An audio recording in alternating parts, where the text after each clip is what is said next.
انا قلت لازم اجرب اللي هو الجاهز واجرب البيتي، والطريقه كانت ايه.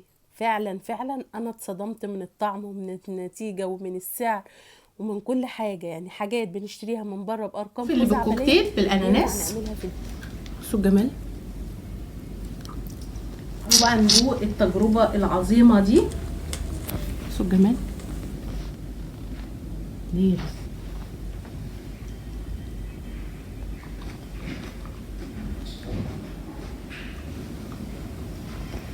دي بايه؟ بالكرم.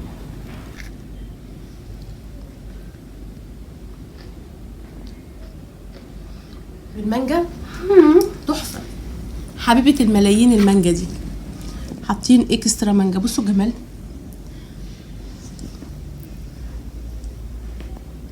مم.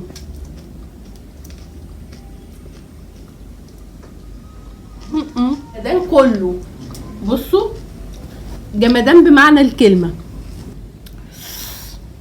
انا طبعا مش هقدر اخد الشوكولاته لانه خدتها جونيور هتقتلني. تعالوا بقى نخش مع بعض كده في الجمال ده. كلام جامد. كلام جامد.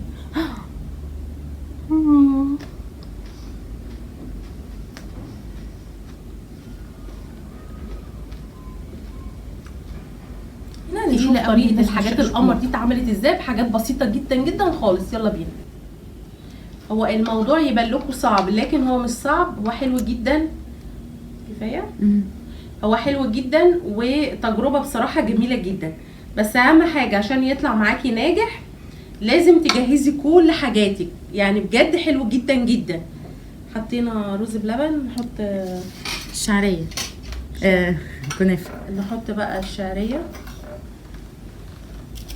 والاحسن بقى ان انت عامله كل حاجه في بيتك بحيث انت عارفه سكرك ايه، كتير قليل. كل واحد طبعا بيبقى عارف السكر بتاعه قد ايه. يعني الحاجه قدامكم تبان لكم صعبه لكن هي بالعكس. كفايه كده كلها. نبططها كده اهوت. بصوا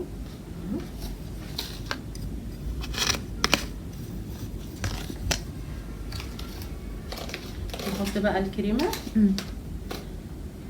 سيكه كمان.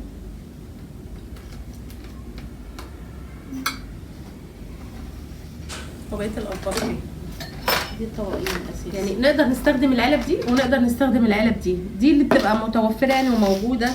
وكل الحاجات دي بقى اجتهادات ماديه يعني ممكن نستبعدها تماما، لكن انا حبيت اعمل لكم الوصفه زي اللي بتبقى في الشارع بالظبط. كريمه. طبعا زي ما بقول لكم اهم حاجه نجهز كل حاجه ونبقى شغالين كده. حلو. برافو عليك. طبعا انا خلصتها من بدري وحطيتها في الفريزر شويه، فعشان كده هتلاقوا منزله كده ايه كتل من التلج. بفهمه. بصوا ده تلج يعني مش كريمه مكلكعه. انا طبعا حابه الفيديو النهارده يبقى اغلبيته قدامكم على الطبيعه كده اهوت. يعني حاجات بسيطه اللي هعملها من غير الشكل يعني. اللي هو تجهيزات. اهم حاجه في وصفتنا النهارده التجهيزات. ده نص كيلو من الكنافه انا خدت ربعه. نص كيلو كنافه اخدت ربعه. نص كيلو كتير. فانا اخدت ربعه، فربعه ممكن يعمل بتاع 6 اطباق مثلا. انا عملت 5 بس كنت مكتره. تقدري تعملي 6 اطباق لو قللتي، او 5 زي عدد افراد اسرتك كتيره ما شاء الله. اعملي نص كيلو. ودي لفه جلاش كانت عندي في الفريزر طلعتها خدت ربعها مش نصها لا ربعها. طب يا نرمين كده بوظتي لفه الجلاش. لا انا بعمل منها وصفات يعني مثلا للفطار الصبح للولاد وكده. فهبقى اوريكم هنعمل بيها وصفه. يعني انا كده كده كنت جايباها عشان اعمل بيها حاجه فاخدت منها حته. طبعا هي متلجه. طبعا هقطعها زي حضراتكم ما شفتوا الكنافه قطعناها وفتفتناها حتت فتافيت صغيره. لازم الكنافه تبقى في الفريزر عشان نفتفتها. والجلاش هنقطعه برده بالمنظر دوت فتافيت صغيره جدا.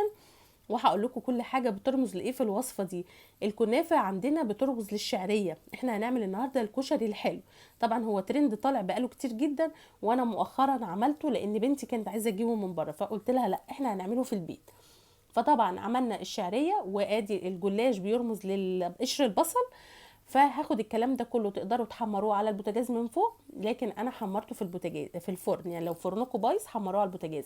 هنغلف الكلام ده كله بحته سمنه او زيت او زبده، اي ماده دهنيه تحبيها، وهندخله الفرن. ومن وقت للتاني بنفتح الفرن ونقلب الكلام ده كله عشان ما يتحرقش معانا لحد ما ياخد اللون الذهبي الحلو. طبعا انا جوزي كان جايب فراوله قبلها بيوم، اكلنا اللي اكلناه وشلت شويه، قلت عشان انا كان في نيتي ان انا اعمل الكشري الحلو، فهقطع كام واحده كده كيوبس صغيره. لو موجوده عندك، مش موجوده تقدري تستبعديها. يعني اشتغلي باللي في البيت، ظروفك سامحه ان انت تشتري، هاتي خير وبركه. طبعا انا ببقى شايله مانجا من الصيف في الفريزر. طلعت مانجايه يا دوبك بسيبها بس تفك حاجات بسيطه جدا لا تذكر. ولما بحب اشكل مانجا لازم اشكلها وهي متلجه، لان لو ساحت معاكي هتبقى ميميه، وعمرك لا هتعرفي تقطعيها ولا هتعرفي تشكليها ولا اي حاجه خالص. لكن وهي مجمده كده اهو تعرفي تقشريها، وكمان تعرفي تقطعيها التقطيعه اللي انت عايزاها. يعني انا هنا عايزه اقطعها مربعات، فكان لازم اشتغل فيها وهي متلجه علشان اعرف اقطعها مربعات زي ما انا عايزه. يعني بصوا ايدي، عايزه اقول لكم هوريها لكم دلوقتي عشان متلجه قوي، حسيت ان الدم وقف في ايدي. بصوا منظرها عامل ازاي، بسبب ان انا ماسكاها متلجه جدا عشان اعرف اشكلها مكعبات صغيره زي ما انا عايزه في وصفتي. دي احسن طريقه ممكن تخزنوا بيها المانجا سليمه كده اهوت. انا بغسلها وبنشفها وبشيلها في الفريزر، تفضل معاكي من ما تحبي بقى تعملي. ما عندكيش هاتي جاهز. ظروفك مش سامحه بلاش مانجا خالص. بقى هنعمل رز بلبن. دي ربع كوبايه رز مصري مغسوله كويس جدا جدا جدا. ربع كوبايه نرميها هتكفي. عايزه اقولك هتبقى كتيره جدا دلوقتي، على تقريبا حوالي كوبايتين من الميه. هسيب الرز في الميه على البوتاجاز بقى لحد ما يستوي ويتهري ويشرب الميه دي كلها. هيقعد له مثلا بتاع 10 دقايق او ربع ساعه. بصوا ده كده كان شكله خلاص استوى جدا. بصوا حبه الرز الصغنونه اللي حطيناهم نفشهم بقوا قد ايه، بقوا كتير جدا. طبعا هنا حبه الرز دول اقدر احط عليهم من كوبايتين لبن ل3 كوبايات لبن. طيب انا عايزه اعمل وصفه اقتصاديه، تقدري تحطي مثلا كوبايه ميه وكوبايه لبن، تقدري تحطي كوبايتين ميه وكوبايه لبن، طبعا على حسب ظروف كل واحد فينا. انا مش بحب اكلكع لكم الوصفات. عايزه تحطي لبن بس حطي، عايزه تحطي نص ونص اوكي تمام مفيش مشكله. بعد ما انا وريتكم الكنافه، من وقت للتاني بطلع بفتح فرن البوتاجاز وبقلبها علشان ما تتحرقش. نرجع بقى للرز بلبن. طبعا حطينا عليه اللبن بتاعنا، وهسيبه في اللبن مثلا قيمه 10 دقايق كمان، من غير ما هحط سكر ولا احط اي حاجه خالص، يتكتك مع نفسه والرزايه تشرب من اللبن ويبقى لونها ابيض زي الشمع. بعد ال10 دقايق ما عدوا ببتدي احلي الرز بلبن بتاعي. التحليه طبعا اللي على ذوق كل حد فينا، بالسكر هنقلبه كويس جدا. طبعا في وصفه الكشري الحلو انا بسمع من ناس كتير الرز بلبن ما بتحطلوش فانيليا، لكن انا حطيت له فانيليا صراحه، فرق 180 درجه في طعمه وريحه وكل حاجه. فيعني نصيحه مني حطي شويه فانيليا. وطبعا زي ما بقول في كل فيديوهاتي، كل وصفه طبعا وليها كل الاحترام والتقدير، لكن انا يعني انا بحكي لكم على اللي انا جربته. بالنسبه لي انا شخصيا كانت حلوه، برضو كل ذوق حد فينا بيختلف عن التاني. طبعا انا عايزه بقى قوام الرز بلبن يبقى سميك، فبجيب معلقه نشا ممسوحه وبحطها في شويه لبن او شويه ميه وادوبه كويس جدا جدا علشان اتقل بس قوام الرز بلبن ما يبقاش ايه مميمي. طبعا بعد ما بسيبه في اللبن 10 دقايق، ده كده شكله بعد ال10 دقايق. ببتدي اوطي النار شمعه وانزل بالنشا واقلب، انزل بشويه النشا واقلب. لو عندك بقى حته قشطه حطيها، عندك معلقه سمنه بلدي حطيها، عندك كريم شانتيه حطي، عندك معلقه لبن بودره حطي، آه عندك كريمه من اللي هي بتاعه الطبخ حطي. ما عندكيش يبقى هنكتفي وخلاص كده. انا كان عندي حته قشطه فحطيتها. فزي ما بقولك اي حاجه عندك من الحاجات اللي قلتها تقدري تحطيها، ما عندكيش يبقى بعد النشا كده الرز بلبن كده بتاعنا خلاص خلص. هنبتدي بس نقلبه تقلبتين كده اهوت، وبعدين نغرفه في الاطباق. انا طبعا عامله كميه صغيره علشان خاطر الوصفه. هفضيهم، هم اخدوا معايا 3 اطباق، كانوا حلوين جدا بصراحه، يعني كفوا الوصفه لان انا عامله طبق يعني. اللي ما رضيتش بقى ابهدل الاطباق وكده، فجبت الاطباق الالومنيا دي بما ان انا كنت شارياها، وعملوا طبقين ونقدر نحط في اطباق البيت. يعني انا بس عشان خاطر التصوير يطلع الحاجه شكلها حلو. انتوا عارفين ان اليوتيوب لازم اهتم بالشكل والحاجات دي. فطبعا انت تقدري تعملي الوصفه في اطباق البيت عادي خالص، مش لازم تشتري. هنا بقى هنعمل الكريم شانتيه. معايا دي كريمه طبخ. حطيت كوبايه من كريمه الطبخ على معلقه من القشطه، وببتدي اضربهم كويس جدا جدا بالمضرب الكهربائي لحد ما تبقى قوامها بالقوام اللي حضرتك هتشوفيه ده. ما عندكيش مضرب كهربائي تضربيها في الخلاط. طيب ما عندكيش كريمه سايله، تقدري تجيبي 8 كيلو كريم شانتيه من عند العطار، او تجيبي كيس كريم شانتيه دريم وتحطي عليه كوبايه ميه متلجه.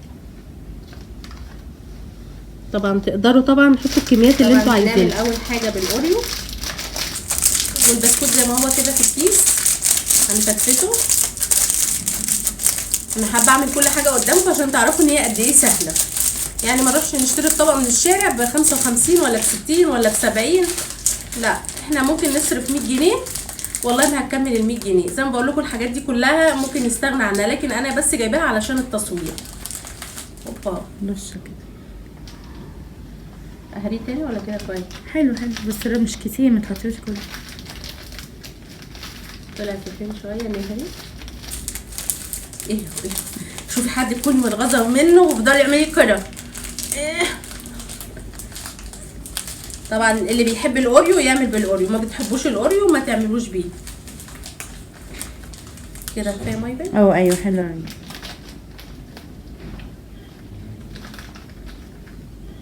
كده تمام. نحط ايه تاني؟ الجلاش بقى. نحط بقى البصل. بصوا قد ايه كريسبي. سامعين القرمشه؟ ندي برضو رشه كده حلوه. زي ما بقول لكم احسن حاجه ان انتوا بتعملوها في البيت علشان تشوفوا السكر بتاع الحاجه. كفايه طبقه يعني ما تبينيش اللي تحتها.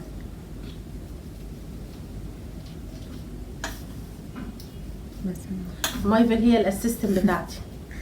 خلاص كده حلو. كده تمام. اي حلو قوي. خلاص. صوصات جاهزه. ندي بقى صوصات. ايوه الصوص الاوريو. تقدروا طبعا زي ما بقول لكم تستغنوا عنها تماما. ايوه حلو.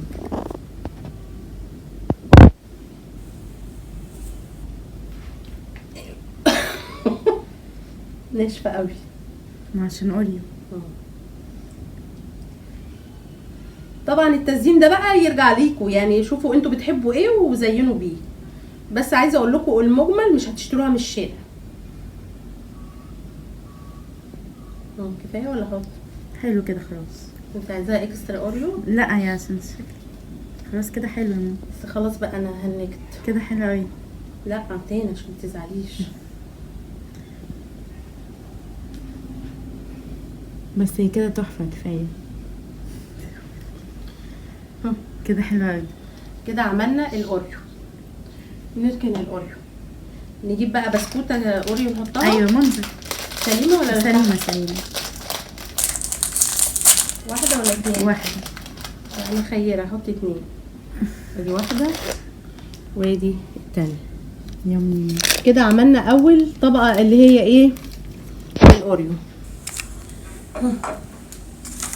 نجيبها هنا. نعمل بقى بصوص ايه؟ بصوص الكراميل. بالشوكليت ولا بالايه؟ بالشوكليت. ماشي. نحط برضو طبقه رز محترمه كده. يعني ما نكترش طبقه الرز.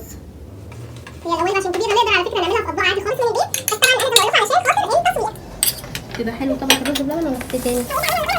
ولا هتفرق كمان.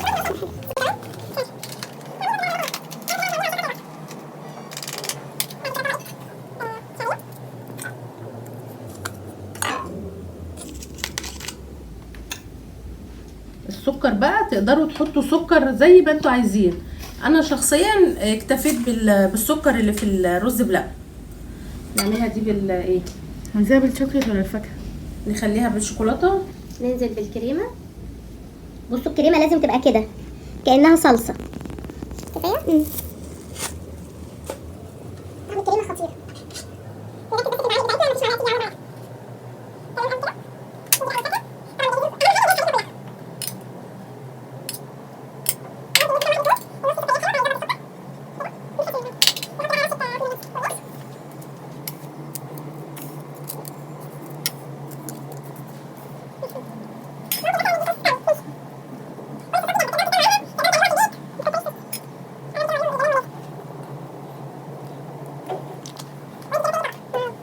الشوكولاتات دي تقدروا تجيبوها بس أقل لانه غالي جدا وده رخيص، يعني في متناول الجميع، وزي ما بقول لكم تقدروا تستغنوا عنه تماما وتعملوا في اطباق من البيت عادي خالص.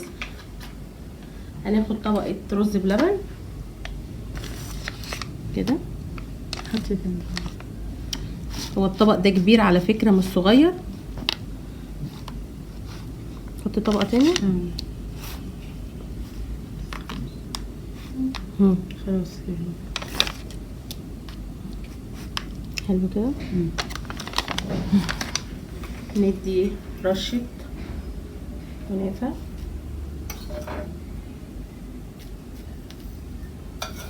لازم تجربوها في البيت، حلوه حلوه جدا على فكره، وكمان هتتبسطوا وانتوا بتعملوها وتغيير. ده نعمله بايه؟ كريمه الاول. وادي الكريمه. انا بنسى مايبل هي اللي بتفكرني.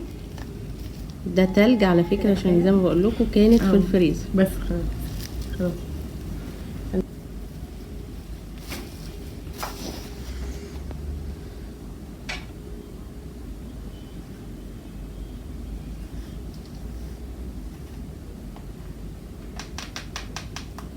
طبعا المانجا لازم مانجا. نقطعها وهي مجمده. دي انا كنت شايلاها في الفريزر.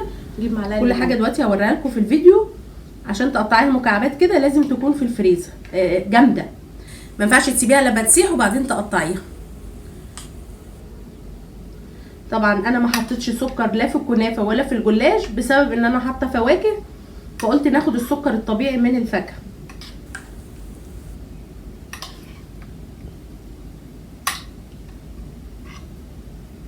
نحط طبقه بقى جلاش. ريحتها تحفه.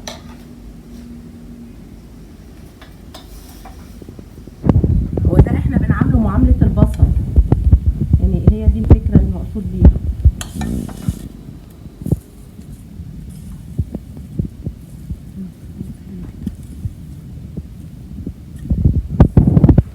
نحاول كده نساوي. احنا عاملين طبق يعني ما تعملش غير المشاهير. ده نزينه حطي حتتين مانجا على الوش بس. مانجا بس مش كتير منظر. اين عشاق المانجا. بس حط حبه كمان خلينا خيرين. وادي كده ندي ميه. نستغل الطبق اللي في الرز. نعمل طبق تاني. نعمل ايه؟ بما انه قرب يشطف ناخد منه شويه كمان.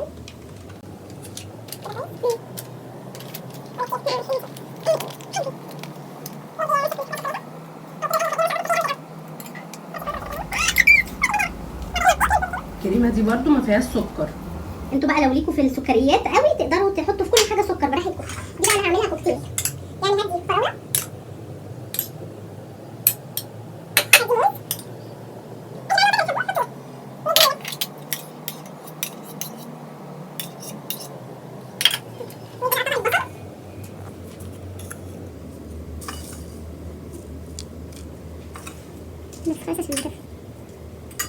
طبعا بالباينابل ده. فراوله موس ولا كيو واحده بتاع. عماله افتكر اسمه ايه. بالاناناس.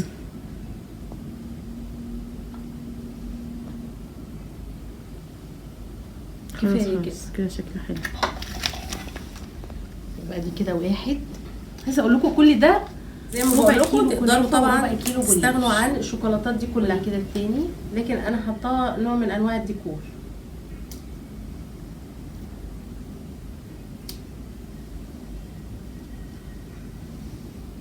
ايه رايك؟ ودي طبق تاني الشوكولاته.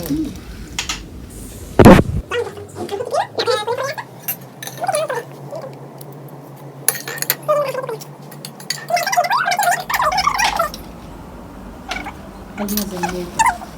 سيحنا شويه شوكولاته، اي نوع شوكولاته عندكم.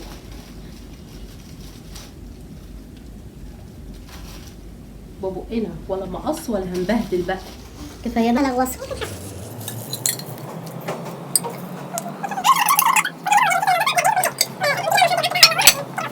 انا جبت شوكولاته فرير وشير، وزي ما بقول لكم تقدروا تستغنوا عنها تماما. بس انا حابه اوريكم ان حاجه بره ينفع تتعمل في البيت عادي خالص. دي اكسترا شوكولاته عشان جوني. بحبها قوي. جدا. بصوا انا مش هستبخل عليها باي حاجه. يلا ان شاء الله معانا حد حوش. شوكولاته القمر دي نحطها كده. لا ممكن زي ما هي لا بقى. خلاص كده حلو. هنمسح الدنيا دي يا جماعه راحه لاحد المشاهير.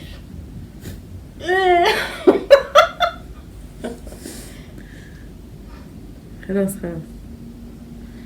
لا صعب. حلوه كده. حلوه قوي. ندي رشه كراميل تاني. لا خلاص كده. فيديو النهارده يكون عجبكم. حبيت نخرج بره نطاق الاكل نعمل حلويات. ولادنا كلهم بيحبوا الكشري الحلو. ايه الكشري الحلو؟ حاجات يعني عايزه اقول لك عبيطه جدا. وطبعا زي ما بقول لك الشوكولاتات والحاجات دي اجتهادات ماديه، ظروفك الماديه سامحه تجيبي هاتي، مش سامحه ما تجيبيش. اكتفي بالجلاش والكنافه والكريمه. هاتي كريم شانتيه، هاتي ربع كيلو، هاتي 8 كيلو. ويا ستي ما تعمليش كريم شانتيه، اعملي شويه مهلبيه بس خليها سايله شويه باللبن، اعمليها باللبن. وعايزه اقول لك هتبقى تحفه. يعني ينفع نعمل بدايل.